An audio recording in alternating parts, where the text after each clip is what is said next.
Hello everyone. Today in this session we will be learning about the concept of comments.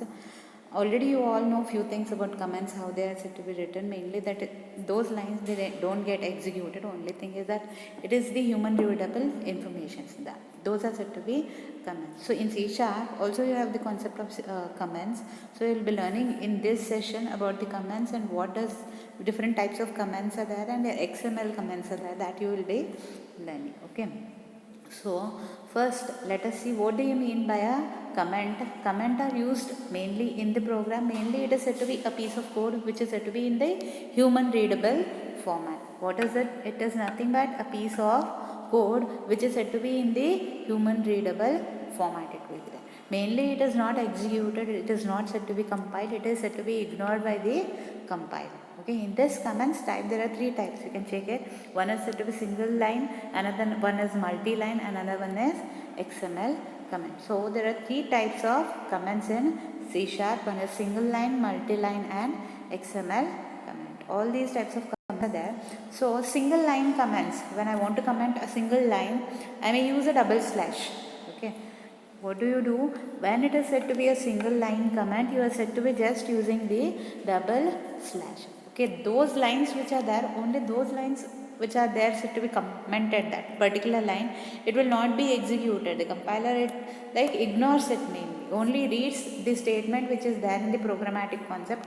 Those are commented. Okay, I want to understand something, what that particular line does, what is the working of that particular line is, I want to know it. So meaning of it, that I can comment it. Okay, that is the single line comment. Remember, single line comments are always introduced with a double slash. Next we move on to here a program where it shows a single line comment. Okay, you can see here two lines are there which will be showing you the single line comment. Here you can see a hello world program. It is said to be a single line which is said to be commented, and here execution starts from the main method. Execution starts from the main method.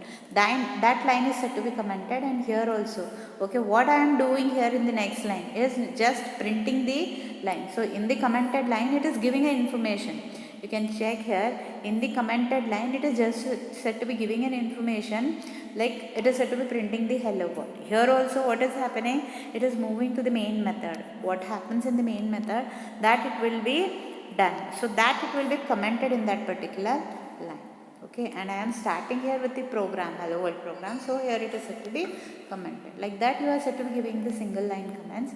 Next you move on to a multi-line comment. Multi-line is nothing but you have multiple lines which are said to be commented. Okay, there are 3 lines, 4 lines, I want to comment it. How do I comment is, I may introduce only a slash and a star. Okay, slash and start in the star in the beginning, and at the end also you use a slash and star. Okay, when you use it, okay, first line and last line, you introduce these symbols, then automatically it will comment those particular 4 lines, 5 lines, 6 lines, whatever it will be commenting it. So it is called as multi-line comments. I want to comment multiple lines at a time, then I can use with the slash star. Okay, so here in the example you can check how it is being commented. Here you can see, okay, it is said to be starting here slash star and ending here star slash, means what, multiple lines are said to be commented. Here also, for example, if you want to comment a single line also, you can use the multi-line line comment symbol also. Here you can see here, can you check it here? You can check even single line also can be commented with slash and star, either double slash or slash and star. That is said to be there in the C#. You have seen in Java also. Here also you follow the same part, like you have slash star and even star slash and double slash and triple slash you will be using. This is said to be a multi-line comment. And last part in the comment says your XML coding. Okay, you will be having some part of it. You may be using the web-based programming concept in C#. When you are using the web-based programming concept, at that time in the beginning you want to introduce the comments with certain meaning in the XML format. So at that time you will be introducing the XML comments in the format of 3 slash. Okay, 3 slashes are there which will help you out in knowing the meaning of that particular whole session.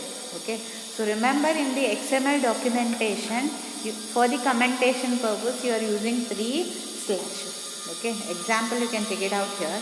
Okay, when it is, remember, nowhere else you can use the 3 slashes, only in the XML documentation you can use 3 slash. So 3 slash, 3 slash and 3 slash. You have to use it to comment the lines. Okay, mainly how you introduce, mainly all the programming concept, it will be in the C# language only. Here you can see using statement, namespace, class program, public static void main, and console write line statement is it. But in the beginning, what does it say? You have a commented line. You may use even the XML code here. Okay, XML code is what you are said to be using the tables. You may be using the summary part. You may be listing out the elements, everything that is being used in the XML format. So those are said to be commented mainly. How it is said to be commented is, you can check it out here. It is said to be triple slash, which is used for commentation and XML documentation. Okay, this is the part of the comments part in C#, where you have a single line comment, you have multi-line comment, and the XML comments. Okay, these are the parts. Okay. So this is the session where you will be ending the part of C#, and this ends your first unit. And next unit you will be learning about what is data types, what is variables and all. That I will be doing in the next session. Okay.